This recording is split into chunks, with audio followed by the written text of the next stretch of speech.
اهلا بيكم. النهارده هنتكلم في موضوع بيشغل بال كل واحد فينا، وهو لوحده الموضوع اللي بيخليك ساعات تحس انك منافق او بعيد عن ربنا رغم انك بتحاول تكون صح. عارف الاحساس اللي بيجي لك لما تلتزم في الصلاه وتبدا تقرا قران وتحاول تمشي جنب الحيط، وبعدين فجاه تقع في غلطه صغيره، نظره ما كانتش ينفع تبصها، كلمه خرجت منك وقت عصبيه، جرحت حد او اتكبرت على حد، او حتى فكره وحشه سيطرت على عقلك لثواني. ساعتها الشيطان بيدخل لك من مدخل المثاليه ويقول لك شفت انت لسه زي ما انت، مفيش فايده فيك، صلاتك دي ملهاش اي لازمه. النهارده انا جاي اقول لك ان الشيطان بيضحك عليك، وان ربنا سبحانه وتعالى في القران الكريم وصف المحسنين وصف هيريح قلبك جدا، وصفهم بانهم بيقعوا في حاجه اسمها اللمم. يعني ايه اللمم؟ وازاي ممكن تكون الغلطات الصغيره دي هي اللي تعرفك طريقك لربنا؟ كمل معايا الفيديو ده للاخر عشان حياتك هتتغير ان شاء الله بعد الفيديو ده. ربنا بيقول بسم الله الرحمن الرحيم: الذين يجتنبون كبائر الإثم والفواحش إلا اللمم إن ربك واسع المغفرة. هنا علماء التفسير قالوا كلام يطمن جدا. اللمم هو الذنب اللي بيلم بيك، يعني بيعدي عليك كده زي الضيف التقيل وتطرده فورا، زي الهفوات والصغائر والحاجات اللي ما فيهاش إصرار. الفرق بين اللمم وبين الكبيرة زي الفرق بين خدش بسيط وجرح عميق. الخدش البسيط هيشفى بسرعة بإذن الله، لكن الجرح العميق هيحتاج وقت طويل وشغل كتير وأدوية ومضادات حيوي. ربنا عارف إنك بشر وعارف إنك ضعيف. ربنا بيقول بسم الله الرحمن الرحيم: خلق الإنسان ضعيفا. فعشان كده ما كانش من عدله انه يطلب منك تكون ملاك ما بيغلطش، لكن طلب منك تكون تواب بترجع بسرعه. فاللمم هنا عامل اكنك ماشي في طريق وفي حفر غويطه جدا وفي حفر صغيره. مش الصح بقى او مش الشاطر اللي مش هيقع في الحفر الغويطه، لا، هو الشاطر اللي هو كده كده هيتجنب الحفر الغويطه، لكن هيحاول الحفر الصغيره ان هو يتجنبها. هيقع في دي ويقوم بسرعه، هيقع في دي ويقوم بسرعه، هيحاول يتجنب دي ويحاول يتجنب دي، انما في الاخر هيكمل طريقه ان شاء الله من غير ما يقف. لكن هنا اللي مش شاطر او اللي هو بيصر على المعصيه، اللي هو بيمشي في الطريق دوت وبيقع في الحفر الكبيره اللي هو ما بيعرفش يخرج منها تاني. في شعره رفيعه بين اللمم والاستهتار. اللمم هو انك تغلط وتندم وتتوب، اما الاستهتار هو انك تقول ما هو ده اللمم، ربنا غفور رحيم، وتفضل تعمل الذنب كل يوم وانت مبتسم. العلماء قالوا لا صغيرة مع إصرار ولا كبيرة مع استغفار. يعني الصغيرة مش هتبقى صغيرة لو انت بتعملها كل يوم، مش هتبقى صغيرة، دي انت هتبقى حاجة انت مصر عليها. والكبيرة مش هتبقى كبيرة الا لما برضه تصر عليها، يعني لكن لو استغفرت وتبت عنها ربنا ان شاء الله يسامحك عليها.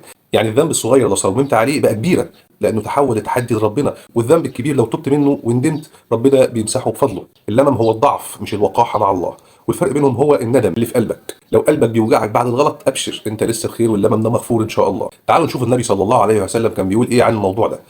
في الحديث الصحيح: ان الله كتب على ابن ادم حظه من الزنا ادرك ذلك لا محاله.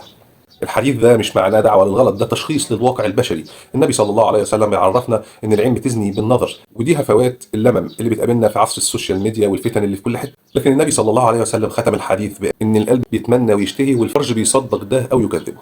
يعني طول ما انت ماسك نفسك عن الكبيره زي الزنا مثلا وبتجاهد نظراتك وكلامك، فكل اللي بيقع منك في النص ده لمم معفو عنه بالاستغفار والصلوات الخمس. قال رسول الله صلى الله عليه وسلم: الصلوات الخمس والجمعة إلى الجمعة ورمضان إلى رمضان مكفرات لما بينهن إذا اجتنبت الكبائر. صلاتك اللي بتصليها دلوقتي بتمسح كل اللمم اللي حصل من وقت الصلاة اللي قبلها. أقول لك على مثال مثلا بيحصل في حياتنا اليومية: أنت سايق عربيتك وفي عز الزحمة حد كسر عليك وغلط فيك، فخرجت منك كلمة مش تمام، ده لمم، استغفر ربنا وما تكررهاش. مثال تاني مثلا: قعدة ستات او صحاب وجت سيره حد بكلمه صغيره، فلان ده بخيل شويه، وفجاه سكت وقالوا استغفر الله، ده لمم. مثال ثالث مثلا: شفت صوره مستفزه على الفيسبوك وبصيت فيها كده وبعد كده قلت استغفر الله العظيم يا رب، ده لمم. كل دي حاجات لو ما اجتنبتش الكبائر زي السحر والقتل واكل مال اليتيم وعقوق الوالدين ربنا بيغفرها لك ان شاء الله باذن الله بصلاتك وذكرك ورحمته. يبقى احنا هنا اتفقنا ان اللمم اللي هو حاجات صغيره انت بتعملها بس بتستغفر ربنا عليها فورا وبتحاول انت ما تعملهاش تاني. اما غير كده الذنوب والمعاصي اللي هي انت بتعملها وبتصر على عملها وما بتستغفرش ربنا وبتبقى مبسوط ان انت عملتها كمان. طيب ازاي نتعامل مع اللمم؟ ما تديش الذنب اكبر من حجمه، لو وقعت في لمم ما تبطلش صلاه. الذنب محتاج صلاه مش محتاج بعد عن ربنا. يعني مش تقول كده كده خربانه وخلاص وتعمل اللي انت عايزه، لا. اتبع السيئه الحسنه، اول ما تغلط اعمل حاجه صح فورا، سبح ربنا 100 مره، صدق باللي تقدر عليه، كلم والدتك، طيب خاطرها، الحسنى دي بتمسح السيئه. ابعد عن الكبائر زي بعدك عن النار، طول ما انت بعيد عن الكبائر انت في الامان باذن الله وفي منطقه الرحمه الالهيه. الاستغفار الدائم خليه على لسانك طول ما انت ماشي. اخر حاجه عايز اقولها لك في الفيديو ان ربنا مش عاوزك ما تغلطش، ربنا عاوزك تغلط وترجع تاني وتستغفره. لو كان ربنا عاوزنا كائنات ما بتغلطش كان اكتفى بالملائكه، لكنه خلقك انسان عشان يظهر صفه العفو والغفران والتوبه. ما تموتش قلبك باليأس وما تحملش نفسك فوق طاقتها، ربنا بيقول لك ان ربك واسع المغفره.